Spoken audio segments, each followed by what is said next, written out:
सुरुवात करूया। अशा प्रकारे 4 ते 5 भेंडे थोडेसे मोठेच मी इथे कट करून घेतल्यात। तसेच हा खाजरी मासा आहे। मासा स्वच्छ धुवून त्याला अशा पद्धतीने कट करून घेतले। आता आपण ह्यामध्ये मसाले घालून घेऊयात। मसाल्यांमध्ये इथे मी 1.5 चमची घरगुती मसाला, अर्धी चमची धणे पावडर, अर्धी चमची हळद आणि चवीनुसार मीठ घालून घेते। आता हे सर्व मसाले आपण व्यवस्थित मच्छीला लावून घेऊ।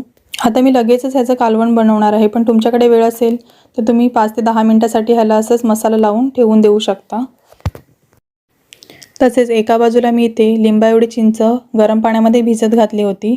ती देखील आता चांगली भिजून झालेली आहे। ती आपण चांगली व्यवस्थित मिक्स करून घेऊया आणि त्याचा कोळ काढून घेऊ। चिंचेऐवजी तुम्ही इथे कोकमाचा आगळ देखील वापरू शकता, किंवा जर तुमच्याकडे आंबे सुकवून त्याची जर आंबोशी केलेली असेल तर ती देखील तुम्ही ह्यामध्ये अशाच पद्धतीने पाण्यात भिजवून ठेवून नंतर ती वापरू शकता। चिंचेचा कोळ देखील तयार आहे। आता मी इथे एक लगडी गरम करत ठेवले, त्यामध्ये 1.5 पळी इतकं तेल घालून घेते। तेल चांगलं गरम झालं तर त्यामध्ये मी 2 चमची आलं लसूण आणि कोथिंबीरीचं वाटण घालते। वाटण चांगलं परतून घ्यायचं। वाटण चांगलं परतून झालं तर त्यामध्ये मी काश्मीरी लाल मिरची पावडर घालून घेते। ती देखील आपण तेलावर चांगली परतून घेऊयात। ती परतून झाली की नंतर जो चिंचेचं पाणी आपण बनवून घेतले ते देखील ह्यामध्ये घालूयात आणि आपल्याला कालवण किती हवं आहे तितकं आपण रशासाठी त्यामध्ये अजून पाणी घालून घेऊ आणि त्याला चांगली एक उकळी येऊन देऊया। ह्या मिश्रणाला चांगली उकळी आली की नंतर ह्यामध्ये जी मच्छी मसाला लावून ठेवले ती आणि भेंडे देखील आपण ह्यामध्ये घालून घेऊयात।